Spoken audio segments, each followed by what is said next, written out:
Hey guys, welcome back to my channel, and if you're new, welcome. I'm Lisa, and I hope you are having an amazing Friday, because I am, because it's Friday. Looking forward to just relaxing a bit. But first, today we're going to talk about magazines and cutting images out of magazines. And you may be like, wait, I've watched 1,000 videos on this. I get it, you just cut out images you like. True, but I kind of have my own system because when I started, I went through and I cut out all these images and I ended up with this big box of cut out pieces of paper that just took up space. And I didn't use them all and I felt like it was such a waste. So I'm going to let you in on my little method that I have that cuts down on having a lot of just magazine images sitting around not being used. So come with me and let's get started. So my method for doing magazines, cutting out of magazines images, is I think maybe I write down what are my next 2 or 3 projects. Okay, what am I going to create? From that, I look at how can I incorporate magazine images into what I'm creating, whether it's a mixed media canvas, whether it's an art journal, whether it's a junk journal, whatever I'm creating. Maybe I'm making postcards to send to friends. Maybe I'm making very cool gift cards for an event that I'm doing. Maybe I'm making very cool invitations for an event that I'm planning. Okay, so how do I know what to cut out? I don't want to go cut out every image I like. It just gets to be too much. So one thing that I did with magazine images is my fitness journal. And I bought this journal. The thing I loved about this fitness journal was its size when I bought it. And what I've done with it is I went to a fitness magazine because it's a fitness journal, and I cut up words of encouragement, words that would inspire me, like these. Then I also found images that I thought fit with my fitness journey, like this frog being cheesy, because we're all cheesy if we accomplish a goal, like Popeye. And then I paired Popeye with words that I thought kind of matched, like ramp it up, be your best. Okay, so that's one way I pick. So that's what I do first. I pick my project, and then I think, how am I going to use the magazine in my project? Okay, for this, I'm using it as images and words to encourage, to inspire. So what I did was I went through and I got mostly fitness magazines, but you can do this with generic, any type of magazine, especially when you're cutting out words. Because you're just going to cut out words that maybe you like the size, maybe you like the color, maybe it's you like what they say. But more than not, what caught your eye was not the words, but the texture, the look, okay, the font used, the color. So as you can see, I cut out a ton of words. And I have all these words, letters, I have individual letters, I have words, whatever, that I can now just go in here and grab and put into my fitness journal. Now, they are mostly fitness words, again, because I'm not going to cut out every word I see and store them. Because here's the biggest secret of all, guys. To store magazines, images, the best way to store them, if you're not sure how you're going to use them, is in the magazine form, okay? Nothing falls out. You don't have loose bits. You don't have to worry about this kind of mess, okay? The best way is to leave them in the magazine till you're ready for them. So the only place I'm using words a lot right now is in my fitness journal. So as you can see, I have a bunch of words, but this big pile of words will last me about probably 3 months, and then I'll do it again, okay? Now, images, I've used a few, you saw them, but not a lot. So my images envelope has less images in it, and I've already used a bunch of these. It has a shoe, has people running, it has, somebody being strong, that sort of thing. So I match my images, my words, whatever I cut out of the magazine to where it's going to be used. This cuts down on me having a lot, I feel, of paper waste, of magazine images maybe that I cut out that I'm not going to use, but if I'd waited, I would have found a use for them somewhere else, okay? Now, don't limit yourself. Say you have a project and you want to do an art journal, or you're doing a journal about flowers or traveling or women, whatever. Don't just stick to the magazines we see in the stores, okay? Go to thrift shops, go to estate sales, and reach out, and even buy new ones if you have to. Reach out to art magazines. I mean, this will inspire a whole journal by herself. But you might say, well, she's too big for the cover. She is, but I can scan her and print her smaller.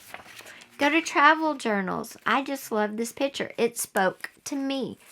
So it might go in a travel journal or a hiking journal or something, a nature journal. Again, it's full page, so it's a little big, but I can scan it in and print it smaller. This one was out of a Daphne's diary, and this might go into, a home journal or an interior design journal or something fun like that. This one came out of a tech magazine. I just thought it was cute. Just like these guys. They came out of a tech magazine. So don't limit yourself to, the Good Housekeepings or the Family Circles of our world. Reach into those really odd magazines that maybe you would normally look at, like the art magazines. Don't be afraid to try different magazines. Now magazines can be expensive and you don't want to maybe buy new ones to cut up. I get that. Estate sales, thrift stores, eBay, those kind of things. This is images that I have. Again, these are for upcoming journals. But see, that's all I have. I don't have a box. Okay, this is for a couple of upcoming journals.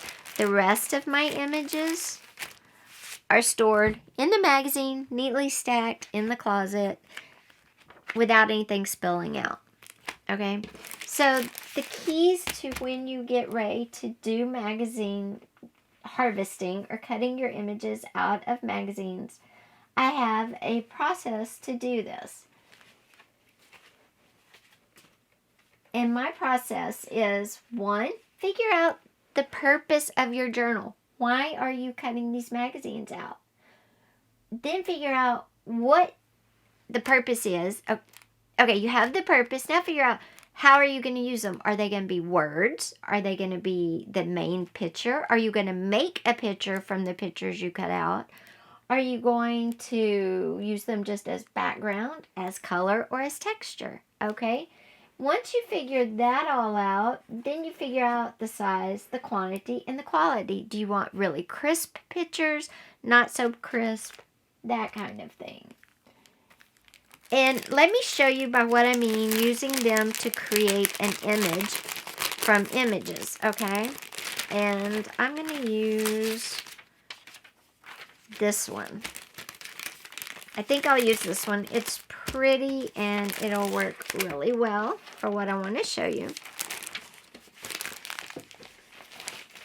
And I just need a piece of paper. Okay. And I'm just going to use the back of this so you can see what I'm talking about, creating an image from a magazine image. I'm going to use my scissors. And I'm going to take the green part. I'm going to cut it off. And then I'm going to cut some leaves from it, okay? And there's a leaf. And then I'll make like a stem, maybe. And I'm using the magazine pictures to create a new picture, okay? So there's my leaves. Oops. So there's my leaves made from my magazine picture. Now I'm going to make my flower, and I'm just going to Yes, that means my flower's kind of messed up. But there.